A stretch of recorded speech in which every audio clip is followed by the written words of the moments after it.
William Morrow and HarperAudio present The Watchmaker's Daughter, the true story of World War II heroine Corrie ten Boom by Larry Loftis. Read by Christa Lewis.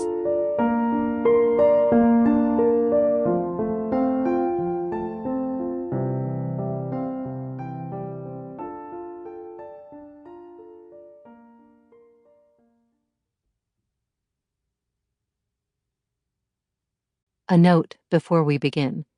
Don't forget to download the accompanying enhancement PDF from your audiobook provider or go directly to www.harpercollins.com/pages/The Watchmaker's Daughter. It contains dramatis personae, a bibliography, and more. For Steve Price, a true Casper ten Boom. Daring to do what is right, not what fancy may tell you. Valiantly grasping occasions, not cravenly doubting. Freedom comes only through deeds, not through thoughts taking wing.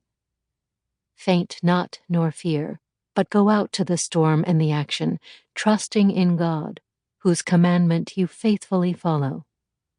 Freedom exultant will welcome your spirit with joy.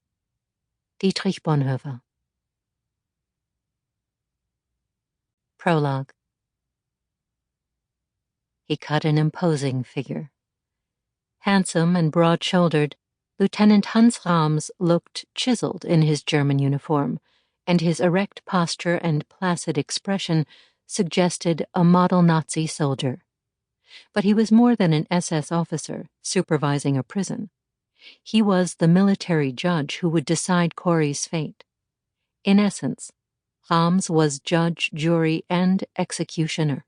With a wave of his hand, he could send someone to the gallows or a concentration camp. As Corrie stood before his desk, she saw a number of papers. Her papers. These were her notes for various underground activities, including ration cards, which contained the names and addresses of friends, Jews, and resistance workers. The Gestapo had found them during a search of the WWII and apparently had just given them to the prison. "Can you explain these pages?" Rams asked. Corrie's heart pounded. Aside from incriminating her for several capital crimes, every name on that list was in danger. If the Gestapo found them, underground workers would be arrested and sent to concentration camps or shot. Jews named in the papers would be rounded up for shipment to a death camp. But what could she tell the lieutenant? That those were not her notes? No. This was the end. For her. For everyone. No, I can't. Chapter 1. The Watchmakers. Tick, tick, tick. It was a soothing sound, methodical and predictable. Willem ten Boom's shop at Barteljorisstraat 19 in Haarlem, Holland was small, and his ticking watches seemed to invite conversation and friendship.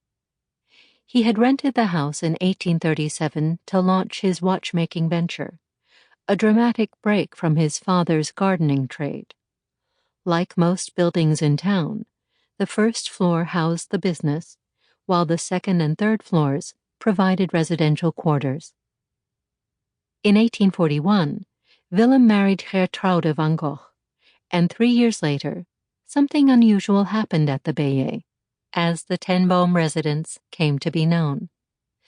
The local Dutch Reformed minister, Dominee Witteveen, called on Willem one day with a peculiar plea.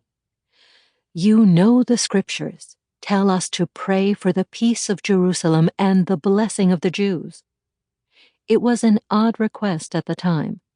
Few Dutch Christians had heard of praying for Israel, but Willem agreed.